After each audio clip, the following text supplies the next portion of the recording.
ľudia vlastne žijeme v bubline. Vzduch vďaka gravitačnej sile obklopuje celú Zem.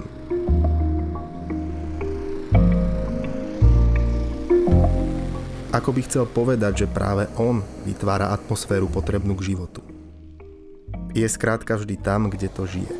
Či dýcham, alebo jazdím na motorke bez helmy.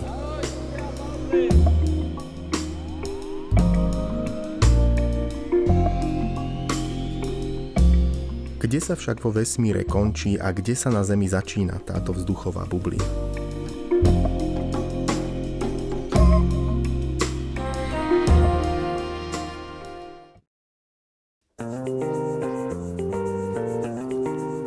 Bežný smrteľník, ako napríklad ja, sa do vesmíru nikdy nedostane.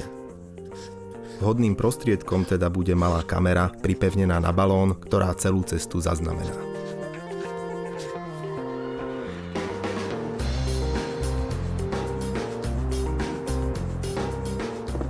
Aby sa však krehké zariadenie nezničilo, musím mu zaistiť pokojný pád.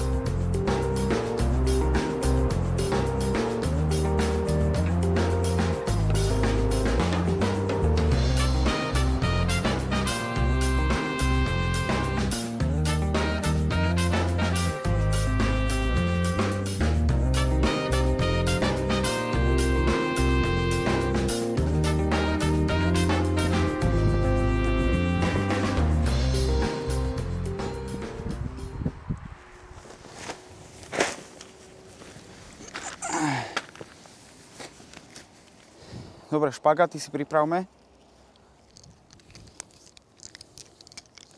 To bude dobrý.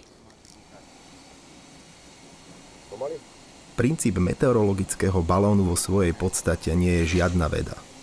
Svoj experiment si predstavujem ako bublinku stúpajúcu v pohári s minerálkou, kde sa vďaka svojej ľahkej váhe tlačí na povrch.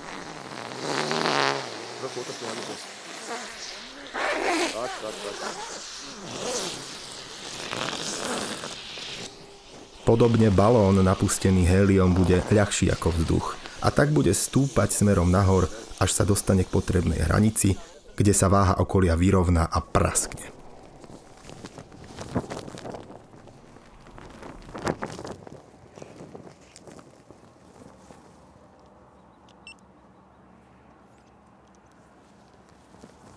To je môj asistent. Mala by ísť.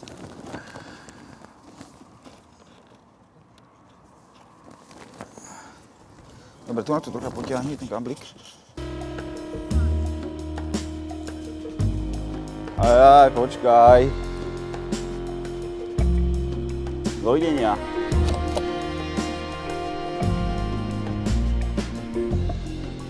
Letí!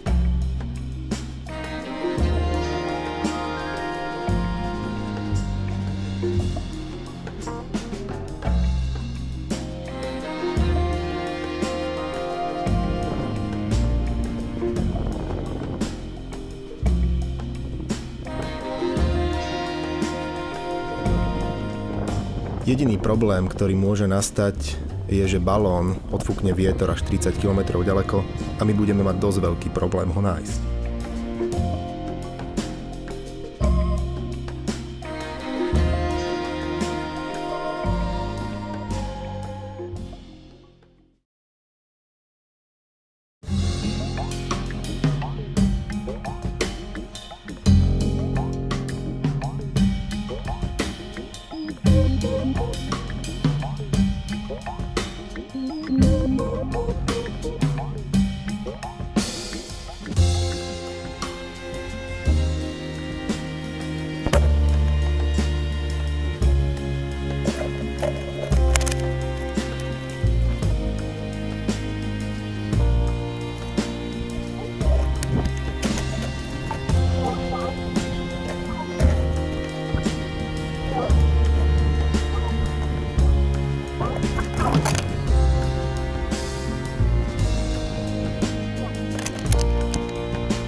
Prasknutý balón, ktorý 4 hodiny cestoval atmosférou, je ten najlepší dôkaz o tom, že vzduch existuje.